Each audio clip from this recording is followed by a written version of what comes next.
എല്ലാവർക്കും BMS ടാക്കീസിലേക്ക് സ്വാഗതം. നാളെയാണ് നമ്മുടെ ഇലക്ഷൻ്റെ റിസൾട്ട് വരുന്നത്. ആര് ജയിക്കുമെന്നാണ് നിങ്ങൾക്കൊക്കെ തോന്നുന്നത്? എനിക്ക് തോന്നുന്നു മിക്കവാറും LDF തന്നെയായിരിക്കും വരാൻ സാധ്യത ഉള്ളത് ചില സ്ഥലങ്ങളിലൊക്കെ. എന്തായാലും നമുക്ക് തിരുവനന്തപുരം കോർപ്പറേഷൻ ആദ്യം എടുക്കാം.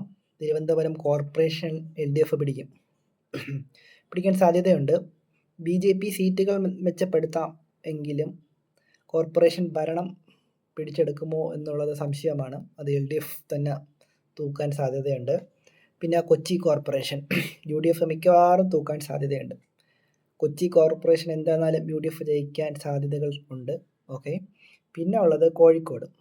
കോഴിക്കോട് ഇപ്പം LDF ആണ്. അവിടെ LDF 50, UDF 50, 50% ചിലപ്പോൾ UDF തൂക്കാൻ സാധ്യതയുണ്ട്.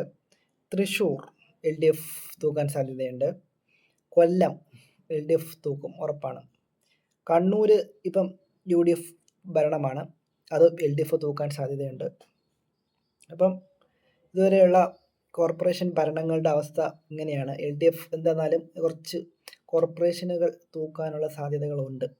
പിന്നെ മുനിസിപ്പാലിറ്റീസിൻ്റെ അവസ്ഥയും ചില സ്ഥലങ്ങളിലൊക്കെ അങ്ങോട്ടും ഇങ്ങോട്ടും മാറുന്നുണ്ടെങ്കിലും മൊത്തം ഒരു കണക്ക് വെച്ച് നോക്കുമ്പം LDF തന്നെയായിരിക്കും ജയിക്കാൻ പോകുന്നത് എന്നാണ് എനിക്ക് പറയാനുള്ളത്. UDF വരാൻ ഏകദേശ സാധ്യത വളരെ കുറവാണ്. ഇനി നാളെ അഥവാ UDF ജയിച്ചാൽ എന്നെ ആരും പൊങ്കാലിടാനൊന്നും വരരുത്. കാരണം എനിക്ക് തോന്നിയത് ഞാൻ പറഞ്ഞു എന്നേ ഉള്ളൂ. UDF വരാൻ സാധ്യത കുറവാണ്. ഓക്കെ.